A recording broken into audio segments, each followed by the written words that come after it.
नमस्कार मित्रो, मी सिद्धांत. स्वागत आहे तुमचं आजची मराठी कथा या आपल्या आवडत्या चॅनलवर. आज पाहणार आहोत आपण संघर्षकन्या या कादंबरीचा भाग 10वा. या अगोदरच्या 9 भागांमध्ये संघर्षकन्या या कादंबरीमध्ये काय झालं आहे हे जर तुम्हाला जाणून घ्यायचं असेल तर अगोदर या चॅनलला आपण सबस्क्राईब करा आणि त्यानंतर प्रत्येक भागाला भेट देऊन या कादंबरीतील नायिकेच्या जीवनातील चढउतार स्वतः जवळून अनुभवण्याचा प्रयत्न करा. कादंबरीचे सादरीकरण कसे वाटते, यातील कथानकाबद्दल आपले अभिप्राय कमेंटमध्ये नक्की नोंदवा. आपल्या लाईक्स शेअरची मला प्रतीक्षा असेल. तर पाहूया कादंबरीचा भाग 10वा. बिजलीचे आता शेवटचे 8 दिवस सरावाचे बाकी राहिले होते. संगीताही कसून सराव करत होती. खूप मेहनत करायची. शेवटच्या टप्प्यात मात्र प्रत्येक पायात 3.5 किलो वजनाचे, याप्रमाणे 7 किलो वजनाचे घुंगरं पायात घालून मंचावर नाचावे लागायचे. आता मात्र लावणी ही दिव्य नृत्यकला आहे. मेहनतीची आणि बुद्धिमत्तेची कसोटी आहे याची जाणीव सगळ्याच मुलींना होत होती. बिजली निसर्गतःच भरल्या अंगाची होती. त्यात 7 किलो वजनाची घुंगरं पायाला बांधून नाचायचं मोठं जिकिरीचं असलं तरी ती हार मानायला तयार नव्हती. तिने ठरविलेल्या ध्येयापर्यंत पोचायचे तिने ठरवले होते. कोणत्याही कठीण परिस्थितीत इच्छित ध्येय साध्य करण्यासाठी आपण इथे आलोत आणि ते साध्य करून यशस्वीरित्या इथून बाहेर पडायचं हा ठाम निश्चय बिजलीने केला होता. नाचताना अंग अंग घामाने भिजून जात असायचं. सराव झाला की संध्याकाळी पाय दुखत असत. पायाला वेदना झाल्या की क्षणभर नको हे सारं असं वाटायचं आणि दुसऱ्याच क्षणात आपल्या 2 गोंडस मुलींचा चेहरा डोळ्यासमोर आला की नाही, हे मला करावंच लागणार आहे असं ठरवून ती पुन्हा दुसऱ्या दिवशी सरावाला तयार होत असायची. आता अंतिम आठवडा संपला की सगळं सामान घेऊन घरी जायचं आणि तडक मुलींना भेटायला हॉस्टेलवर जायचं. जमलं तर त्या दोघींना 4-2 दिवसांसाठी घरी घेऊन यायचं असे मनसुबे ती रचत होती. तरीही अजून एक 5-6 दिवस इथे थांबावे लागणार होते. मुलींच्या आठवणीतील तिला एक दिवस 1 वर्षासारखा वाटायला लागला होता. मुलींबरोबर कितीही प्रेम असलं तरी तिच्या जबाबदारीनं बिजलीला मुलींसोबत राहणं शिकविलं होतं आणि त्यांच्याशिवाय कसं राहावं हेही शिकविलेलं होतं. तिथे शिकण्यासाठी आलेल्या सर्व मुलींशी संगीता आणि बिजलीशी मैत्री झाली होती. राणी तिची खास मैत्रीण होती, पण तिलाही जाऊन आता महिना झाला होता. बिजलीच्या ती संपर्कात होतीच. श्यामसुद्धा कधीकधी फोनवर बिजलीशी बोलत असायचा. ती त्या दोघांनाही आधार द्यायची.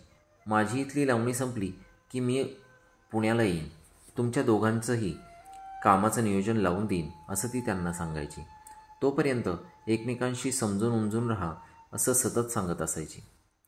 श्याम आणि राणी एका बागायतदार शेतकऱ्याकडे राहायला लागले होते. श्याम दिवसभर शेतात काम करायचा. त्या कामाची त्याला लहानपणापासून सवय होती. राणी मात्र दिवसभर एकटीच घरी राहत असे. श्याम घरी आला की ही नवीन जोडपे भविष्याचा विचार करत करत आता पुढं कसं करायचं या विचारात झोपी जात असे. दिवस चालले होते. राणीला कोणी शोधायचा प्रश्न नव्हता आणि श्यामलाही तो प्रश्न नसल्याने बाकीची त्यांना चिंता नव्हती. बिजलीचा फोन कधी आला तर ते दोघं हरखून जात असायचे. त्यांना खूप आनंद व्हायचा. राणीला दिवसभर घरात करमत नसायचं, त्यामुळे ती पण श्यामसोबत शेतात असायची. राणी बाहेर पडली की तिच्या देखण्या रूपावर अनेक पुरुषी नजरा भिरभिरत असत. श्यामच्या हे लक्षात आल्यामुळे त्याने राणीला घरीच ठेवणे पसंत केले. भूतकाळातील त्याचा अनुभव चांगला नसल्याने तो ताकही फुंकून पित असायचा. बाहेर शेतात गेला तरी राणीवर त्याचे खास लक्ष असायचे. राणी त्याला सध्या तरी तशाच पद्धतीची साथ देत होती. श्याम सांगेल तसंच वागत होती. आठवड्यातून 1 दिवस दोघेही शेजारच्या गावी बाजारात जाऊन लैला मजनूसारखे फिरून येत असायचे. खरेदी करायचे, हवं नको ती हौस मौज करायचे. बिजलीचे आता फक्त 2 दिवस इथे मुक्कामाचे राहिले होते. 2 दिवसांनी संगीता आणि बिजली पुण्याकडे निघणार होती. सगळा आधार संपला तरी माणूस म्हणून जगायचं सोडत नाही. आपला प्रकाश सूर्याइतका प्रखर नाही म्हणून चंद्राने उगवणं बंद केलं आहे का? चंद्रालाही माहीत आहे सूर्य फक्त दिवसाच उगवतो, रात्री तर मीच राजा असतो ना. अगदी तसंच ऑर्केस्ट्रा क्षेत्रात अनेक मोठ्या नावाजलेल्या नर्तिका असतीलही, पण आपलाही दिवस नक्की येईल असा आशावाद बिजलीच्या मनात सतत असायचा. सोलापूरचा मुक्काम आज शेवटचा दिवस होता. आज सगळ्याजणी खूप खुश दिसत होत्या. प्रत्येकीला आपल्याला घरी जाण्याचे वेध लागलेले होते आणि तितकीच ओढही. तिथं नृत्य शिकण्यासाठी आलेल्या 8-10 जणींमध्ये एक साम्य जरूर होतं की सगळ्यांना या कलेचा वारसा घरूनच मिळालेला होता. बहुतांश जणी तमाशा कलाकार असणाऱ्या पालकांच्या मुली होत्या. बिजली त्याला अपवाद होती. त्यापैकीच एक सोनालाही घरी कुणीच नव्हतं आणि घरही नव्हतं. ती एका तमाशा कलाकार असणाऱ्या मावशीकडेच लहानाची मोठी झाली होती. मावशी पण रक्ताची नव्हती. तिच्या आईबरोबर तमाशात काम करत असताना ही तिच्या आईची मैत्रीण होती. तमाशाचा कार्यक्रम वेगवेगळ्या ठिकाणी असायचा. त्यासाठी प्रवास करायला लागायचा. सोनू 4-5 वर्षांची असतानाच तमाशाच्या गाडीचा अपघात झाला होता. त्यातच त्या लेकराची आई गेली होती. वडिलांनी लहान पोरींचा कसलाही विचार न करता दुसरा घरोबा केला होता. तिच्यासोबत तो कुठं निघून गेलाय हे सोनाली त्यावेळी कळलं नव्हतं आणि आतापर्यंतसुद्धा.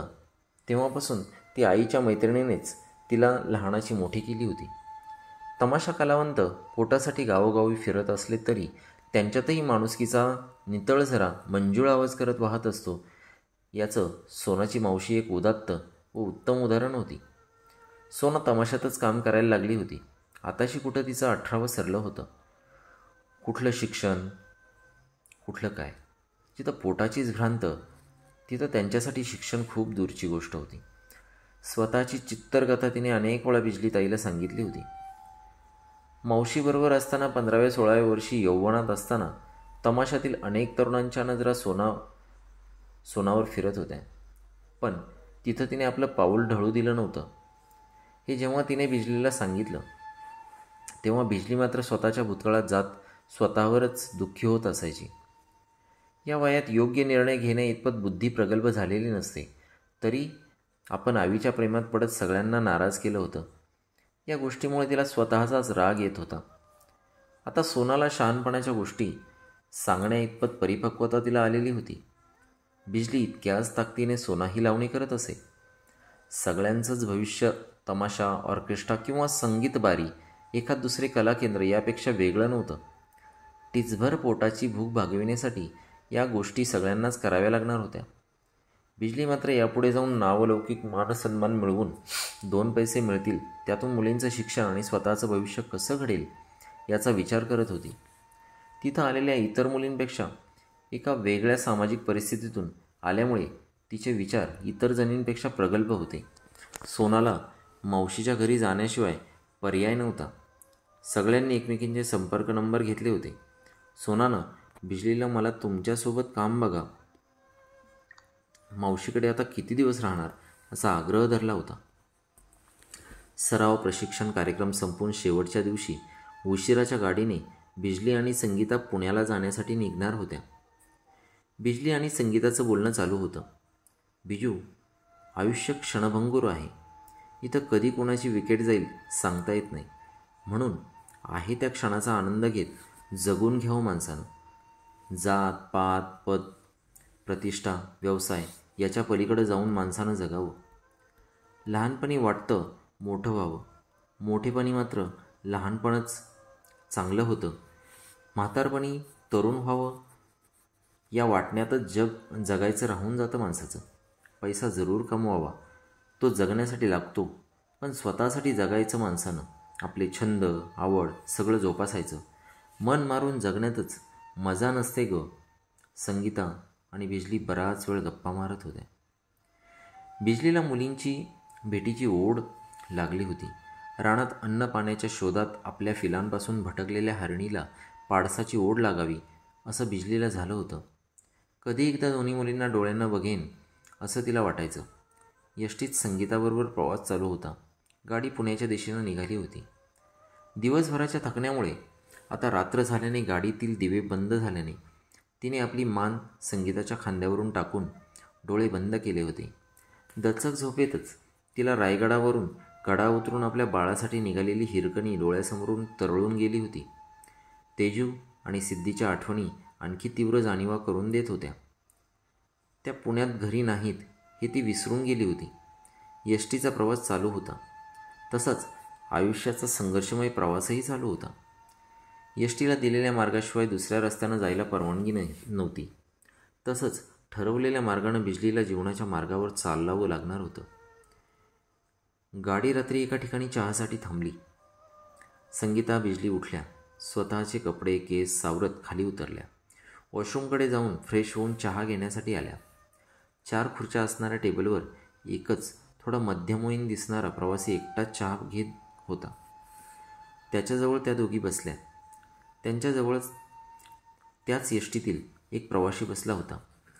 चहा घेता घेता गप्पा मारता मारता त्यांचं बोलणं चालू झालं. त्यातच थोडीशी ओळख झाली. त्याने आपलं नाव बारकू शेठ सांगितलं. त्यावर संगीता हसत, शेठ कुठं सरकारच्या एसटीतून प्रवास करत असतात होय काका, त्यांना स्वतःची गाडी असते. त्यावर शेठही हसले. थोड्या वेळानं सगळे गाडीत बसले आणि गाडी निघाली. बारकू शेठ आपल्या जीवनातील संघर्षाच्या कथा बिजलीला आणि संगीताला सांगू लागले. मी आदिवासी खेड्यात राहणारा साधा माणूस ताई. तिथंच गावात एक छोटंसं किराणा मालाचं दुकान टाकलं होतं. दुकान टाकलं आणि बारकूचा बारकू शेठ झालो. बिजली आणखी लक्षपूर्वक ऐकायला लागली होती. बाई, सगळं लय मजेत चाललं होतं. बायको आणि मी अगदी आनंदात राहायचो. दोघं नवरा बायको बस. पण दोघांच्याही मनात एक खंत होती. 25 वर्ष लग्नाला झाली, पण बायकोची कूस सुजली नव्हती. त्यावर आम्ही दोघेही खूप विचार करायचो. दोघांच्याही मनाला एक हुरहुर होती. देवानं का लेकरूबाळ दिलं नाही आपल्याला? त्यासाठी दवा केला, डॉक्टर केलं, देव पाहिलं, देवलशी पाहिलं, पण गुण नाही आला. लई मोठमोठ्या दवाखान्यांनी जाऊन आलो बाई. दोघांनाही वाटायचं वंशाला दिवा असावा, म्हणून एखादी बायको बघायचा निर्णय दोघांनी मिळून घेतला. आता या वयात बायको तरी कोठून मिळणार मला? शोध चालू केला. अनेक मध्यस्थांना सांगितलं. पाहुण्या रावळ्यांना बोललो. मित्रांना गळ घातली, पण जमेना. मित्र असं गप्पा मारायला बसलं की म्हणायचं, अरे बारकू, तू गेल्यावर तुझं नाव मागं राहिलं पाहिजे ना र, काहीतरी बघ. मी म्हणायचो, बघा गाड्यानं तुम्हीच मग. असाच एक दिवस एका मित्राचा फोन आला. धाब्यावर बाई आहे, धुणी भांडी करते. तिला विचारले, तिची तयारी आहे लगीन करायची. मी सांगितलं तुझं सगळं तिला.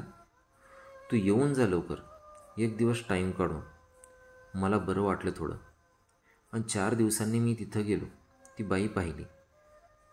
आमच्याच आसपास दिसत होती, 40-45ची. आमचं बोलणं झालं. तिला सगळं विचारलं. आमचं पण सगळं सांगितलं. बायकोलाही बरोबर नेलं होतं. तिनेही तिच्याशी बोलणं केलं. आम्हाला फक्त वंशाला दिवा हवा आहे बाई, बाकी काय बी नको. यावर तिनं सांगितलं, मला बी कोण नाही, आईबाप नाही आणि नवरा बी नाही. आम्हाला बी तिचं म्हणणं पटलं. आणि मग काय, 8-10 दिवसात एका मंदिरात आम्ही सगळे गेलो. घेतलं तिच्याशी लग्न उरकून. आपलं साधंच. हार घातले गळ्यात एकमेकांच्या आणि झालं लगीन, बारकू सांगत होता. आणि बिजली, संगीता दोघी कान देऊन ऐकत होत्या. संगीता पुढे बोलली, पुढं काय झालं काका? सांगतो. म्हणून बारकू पुढे सांगू लागला. बाई, लगीन करून तिला घरी नेलं आणि महिनाभरातच ती म्हणली, इथं मला काय राहायला जमणार नाही, मला इथं करमत नाही. कुठेतरी मोठ्या हायवेवरच्या गावात खोली घ्या तुम्ही आणि जाऊन येऊन दुकानदारी करा. मी तिथं भाजीपाल्याचा धंदा करते. 2 रुपये हातभार लागल, खोलीचं भाडं तरी सुटेल. लेकराच्या आशेपोटी त्यावेळी मी आणि माझी पहिली बायको काही पण करायला तयार झालो होतो. हायवेच्या मोठ्या गावात खोली घेतली आणि तिकडं राहायला गेलो. दिवसभर दुकानदारी करायची आणि रात्री तिथं मुक्कामी जायचो. लांब प्रवास करावा लागायचा, पण मला त्याचं काही वाटत नव्हतं. 4-5 महिने चाललं होतं असं. उन्हाळा चालू झाला होता. एक दिवस संध्याकाळी घरी गेलो. घरी एक 10-12 वर्षाची मुलगी होती. मी तिला विचारलं तर ती म्हणते, माझ्या बहिणीची मुलगी आहे. हे ऐकून मी तिला म्हणालो, अगं तू तर म्हणाली मला कोणीच नाही, आणि आता ही बहीण कुठून आली गं? त्यावर काही बोलली नाही आणि मी पण विषय थांबवला. 4-8 दिवस गेले. आणि तिथं खोलीवर 10 वर्षाच्या आत वय असणारी आणखी 3 मुलं मला दिसली. तिला विचारलं तर तेच उत्तर, बहिणीची मुलं आहेत, सुट्टी लागली म्हणून आलेत. आता तिच्यासह 5 माणसांचं कुटुंब चालवताना माझी ओढाताण व्हायची. मला मुलाची आशा असल्याने मी काही बोललो नाही. म्हटलं सुट्टी संपली की जातील पोरं त्यांच्या घरी निघून. सुट्टी संपली तशी तिच्या बहिणीची मुलं निघून गेली. त्यानंतर 2 महिन्यातच दुसऱ्या बायकोने मला दिवस गेले असंच सांगितलं. मला आणि माझ्या पहिल्या बायकोला खूप आनंद झाला. आता आपल्याला आपलं स्वतःचं लेकरू होणार, मुलगा असो नाही तर मुलगी असो, काय बी असू दे, मी बाप होणार याचा मला आनंद झाला होता. बिजलीच्या डोळ्यासमोर लगेच आवी आला, मुलगी नको आहे आपल्याला म्हणणारा. बारकू आणि आवीच्या विचारातील तुलना ती मनातल्या मनात करत होती. बारकू पुढे सांगू लागला क्रमशः. धन्यवाद मित्रांनो. हा होता कादंबरीचा भाग 10वा. यापुढील भागामध्ये बिजलीच्या आयुष्यामध्ये काय घडलं, बारकुशेटच्या आयुष्यामध्ये काय घडलं हे जर आपल्याला जाणून घ्यायचं असेल तर चॅनलला सबस्क्राईब नक्की करा.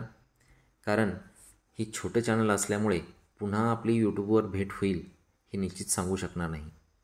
आणि या चॅनलवरील सादर करण्यात येत असलेल्या कथा जर आपणास आवडत असतील तर त्याबद्दलच्या लाईक्स आणि आपले प्रतिसाद कमेंट्समध्ये नक्की नोंदवा.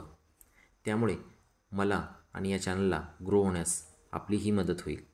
आणि या कथा जर आपल्यास आवडत असतील तर आपल्या फॅमिली मेंबर्स, मित्र यांच्याबरोबर नक्की शेअर करा आणि हा आनंद द्विगुणित करा. धन्यवाद मित्रांनो. Stay healthy, stay happy. Thank you very much.